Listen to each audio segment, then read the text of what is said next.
शिरूर लोकसभा मतदारसंघाच्या प्रचारासाठी अवघे काही दिवस उरलेले आहेत। या ठिकाणी जोरदार प्रचार दोन्ही उमेदवारांकडून सुरू आहे। माझ्यासोबत सध्या अमोल कोल्हे आहेत, रॅली सुरू आहे त्यांची, एक चांगला प्रतिसाद मिळतोय। अवघे काही दिवस आता राहिलेले आहेत शेवटचे। नाही, अवघे 2-3 दिवस राहिलेले आहेत आणि आपण हे जर बघत असाल सर्वसामान्य जनतेचा जो उदंड असा प्रतिसाद आपल्याला मिळतोय। सर्वसामान्य रॅलीत नसलेले सर्वसामान्य जनता हात करून सांगते 2 नंबरचं बटन, सर्वसामान्य जनता सांगते की तुतारी। हेच दाखवून देतंय की मायबाप जनतेनं ही निवडणूक हाती घेतलेली आहे आणि हेच ठिकठिकाणी दिसतंय।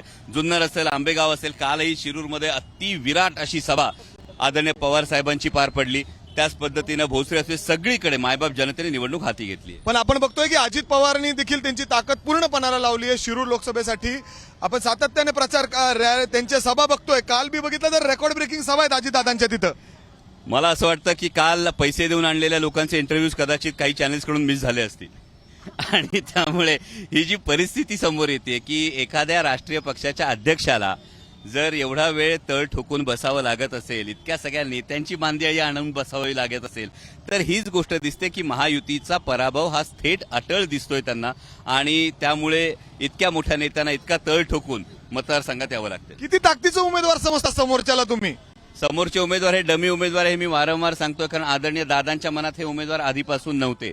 कालही शिरूरच्या सभेमध्ये रोहितदादा पवारांनी एक गौप्यस्फोट केला, त्यानंतर दादांनी वेगवेगळे उमेदवार तपासून पाहिले होते। त्याचबरोबर माननीय मुख्यमंत्री एकनाथजी शिंदे साहेबांच्या मनात सुद्धा हे उमेदवार नव्हते, हे नाशिकमध्ये छगन भुजबळ साहेबांनी स्वतः सांगितलेलं आहे। आणि दुसरी फार महत्वाची गोष्ट आहे, मायबाप जनतेसमोर ही गोष्ट उघड झालेली आहे की 15 वर्ष सर्वसामान्य शिरूर लोकसभा मतदारसंघातल्या जनतेने निवडून दिल्यानंतर माजी खासदारांनी संसदेमध्ये स्वतःच्या कंपनीचं भलं होईल असे प्रश्न विचारले की नाही, हे मायबाप जनतेसमोर आहे। त्या प्रश्नांविषयी कोणतंही खरं उत्तर हे माजी खासदार देत नाही। एकीकडे शिरूरमध्ये रामलिंग महाराजांची खोटी शपथ खायची आणि दुसऱ्या दिवशी स्वतःच्या मुलाला व्हिडिओ करायला लावायचा, यामध्येच त्यांची कबुली येते। नाहीतर पाणबुडीच्या प्रश्नाचा शिरूर लोकसभा मतदारसंघाशी संबंध काय? मला हे देखील विचारायचंय। आपण बघितलं तर चंद्रकांत दादा पाटील जे आहेत त्यांनी बारामतीमध्ये एक वक्तव्य केलं होतं पवारांच्या विषयी। त्याच्यानंतर आता अजितदादांनी त्याच्याविषयी नाराजगी व्यक्त केली। खरं तर त्यांनी जो वक्तव्य केलं होतं ते अर्थातच पवारांना पराभव करणं हाच आमचं उद्दिष्ट आहे असं त्यांचं म्हणणं होतं।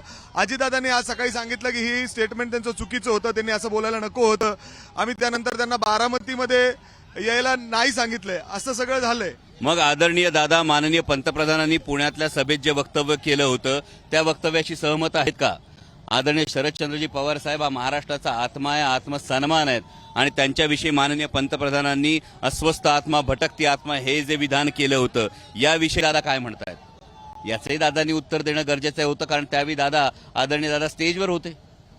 आणि मला असं वाटतं की या पद्धतीनं बारामतीमध्ये जे काही झालं, जे सोशल मीडियावर व्हिडिओज आले, हे सगळे पाहता अशा पद्धतीनं बारामती लोकसभा मतदारसंघातल्या स्वाभिमानी जनतेला विकत घेण्याचा प्रयत्न कुणी केला हो?